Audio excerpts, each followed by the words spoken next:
Welcome back to my vlog. Isang maulan na umaga sa inyong lahat mula dito sa Lasak City. Kagigising ko lang mga karag-karag, wake up like this tayo.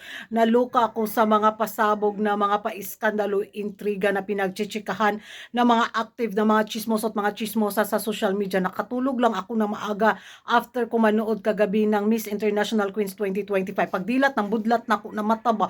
Huy, anyari kay Miss Cuba? Hala ka, grabe siya. Betterness, kumain siya ng ampalaya mga karag-karag sa pagkapanalo ni Miss USA. So na-ichinik ko yung mga kaganapan, bitaw kung bakit nagkaganon yung naging reaction at opinion ni Miss Cuba, ni first runner-up ba sa Miss International Queens 2025. Ay, may pinaghuhugutan pala siya. Kasi 2 beses na pala siyang tinalo ni Miss USA. Ayun, impas galore. Naglaban pala sila sa sa Miss International Queens USA. Tapos dito sa final sa Miss International Queens 2025 din. Ayun, nag-runner-ups siya. 2 beses na pala siyang nag-runner-ups kay Miss USA. Kaya gigil galore si ate girl natin. Nairita ako mga karag-karag nung makita ko bitaw na si Malaysia ang una talagang lumapit kay Miss USA, bitaw nang manalo siya. Tapos yung kabilang grupo nagdagtalon-talon mura jud gipangkatlan sa ilang mga kigul. So kudos kay Miss Malaysia, Miss International Queens Malaysia, dahil yun, pinakita niya talaga na parang naguluhan din siguro siya ba sa naging pa-eksena, bitaw yung iba ang ingay-ingay doon sa gilid, tapos si Miss USA andun parang na-shockit galore din siguro. Base sa mga pa-interview naglabasan mga karag-karag, ito yung alam ko napanood na ninyo, so panoorin nyo kung bakit ganito yung naging reaction ni Miss Cuba after niyang manalo bilang first runner-up sa Miss International Queens 2025. May hugot galore si Ateng. What were you thinking when it was just the two of you, Miss USA and the panel? What was going through your mind? Throughout the organization, throughout our stay here, I was bullied every single day by those two. I was hurt, I was pushed around, and literal rocks were thrown at me. When it was just us three, I didn't know what to expect, but at least I had hope. The organization knew about this. But maybe it's because I don't have a franchise. Maybe it's because, I don't know. But the reaction from my sisters really told a story that was happening backstage. And though it may seem different, I think it's important to tell your truth and tell your story regardless of the situation, because there's somebody out there going through the same thing that I am right now. So never give up on your dreams, and don't let bullies affect you. Don't let bullies hurt you. Speak out, because somebody out there needs to hear this too. Congratulations. So yan ang mga karag-karag na panood na ninyo ang revelasyong iskandalo ni Miss first runner-up Miss International Queens 2025 na si Miss Cuba. Cuba ba, basta mauna na siya, na-stress na po ni dila ko. Ang hirap ko kasing makapronounce ng maayos ba.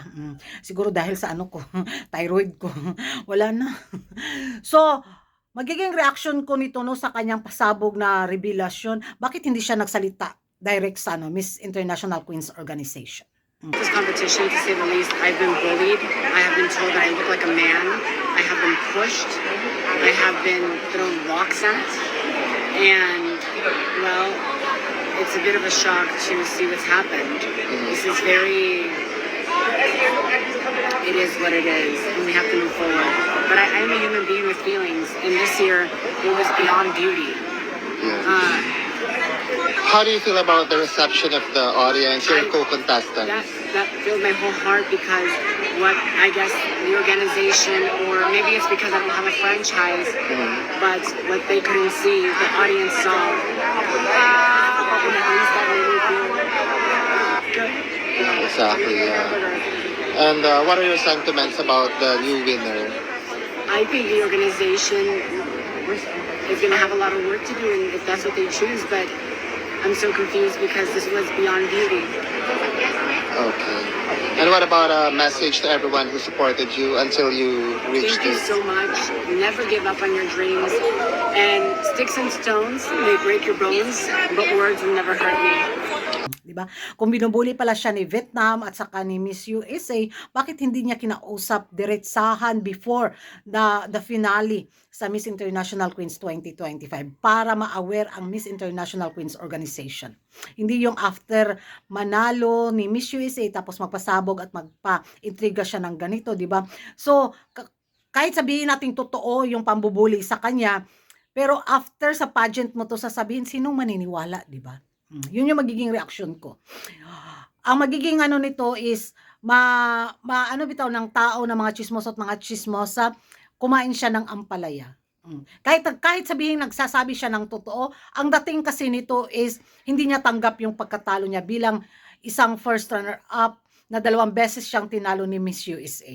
So, ang ano nito, intriga nito is gumagawa siya ng issue. Kahit sabihin natin nagsasabi siya ng totoo.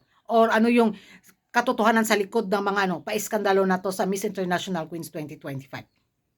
Before the pageant, makikita mo yung ngiti nila.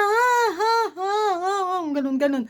So, masasabi natin, ay, sirkulasyon ng plastikan. So, wrong move din itong ginawa ni first runner-up.